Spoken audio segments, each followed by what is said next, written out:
Britain's Prime Minister Boris Johnson is in intensive care. He was moved there yesterday after his condition worsened within a span of 24 hours of being admitted to hospital. Johnson tested positive for coronavirus nearly 2 weeks back. Downing Street has said Foreign Minister Dominic Raab will be deputising for him where necessary. The British Prime Minister spent another night at this hospital in central London. In late March, he was diagnosed with COVID-19 and spent 10 days in self-isolation before he was admitted to hospital on Sunday. On Monday afternoon, he insisted there was no cause for concern and tweeted this. Last night, on the advice of my doctor, I went to the hospital for some routine tests, as I'm still experiencing coronavirus symptoms. I'm in good spirits and keeping in touch with my team as we work together to fight this virus and keep everyone safe.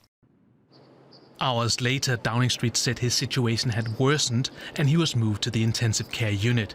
He's reported to be conscious, but in need of oxygen support.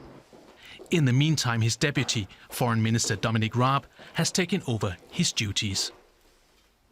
Well, the government's business will continue, and the Prime Minister is in safe hands with a brilliant team at St Thomas's Hospital, and the focus of the government will continue to be on making sure, at the Prime Minister's direction, all the plans for making sure that we can defeat coronavirus and pull the country through this challenge will be taken forward.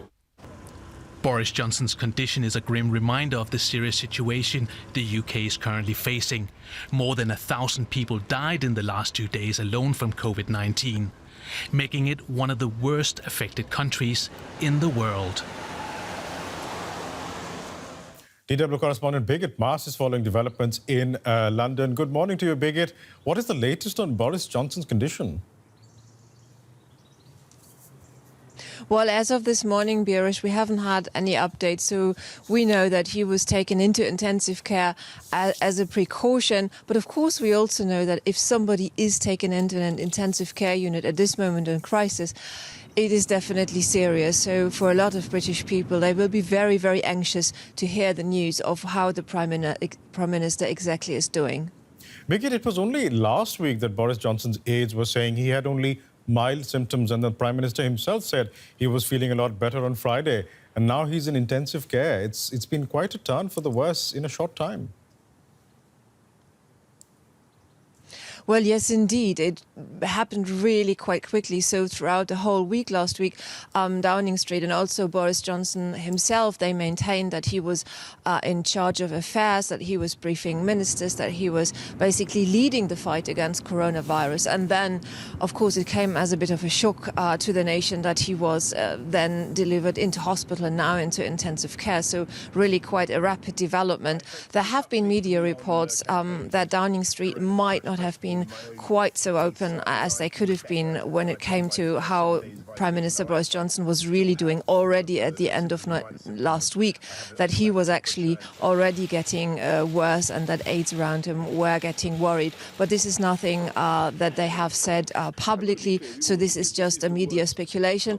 The other, of course, the other alternative, the other explanation could be that maybe the Prime Minister himself would have been in denial, that he feels he's quite strong, very resilient, and that he wanted to work through it, just wanted to plow through, wanted to lead the country in this real moment of crisis, and simply maybe did not listen to his body and did not listen to the symptoms, and that it took him as well by surprise. So we will not know at this moment in time, but those are the two, those would be the two explanations, I think. Meanwhile, Foreign Secretary Dominic Raab is deputising for the Prime Minister, but these are uncharted waters for the UK, aren't they, Birgit? Well, yes, for sure. I mean, it's the biggest crisis since the Second World War. This much is clear to everyone who's observing how the coronavirus is shaking this country, and then not have the Prime Minister to really lead the government and the government response is quite a shock to the British nation. There have been also a lot of British newspapers being fairly critical of the cabinet. They say that they are not experienced enough. We know that Dominic Raab, the Foreign Secretary at the moment, is standing in for Boris Johnson. But the question is he as legitimate as the Prime Minister who actually won the election when it comes to making a big decision, as they have to be made at the moment, about the lockdown, for example, and all the measures that the government needs to take to fight the virus, to get a grip on the situation in the hospitals, for example. So it's a very, very difficult situation for the British cabinet without their leader at the moment. Birgit Maas in London, thank you very much for that. Moving on now to some of the latest developments related to the global coronavirus pandemic. The global death toll now stands at almost 75,000. Over 1.3 million people have been infected with the virus worldwide. Austria has become the first European country to provide concrete details on loosening its coronavirus lockdown. Small shops are to be allowed to reopen next week. The Czech Republic and Denmark have also outlined plans to relax restrictions. Israel has announced a complete lockdown over the upcoming Passover holiday.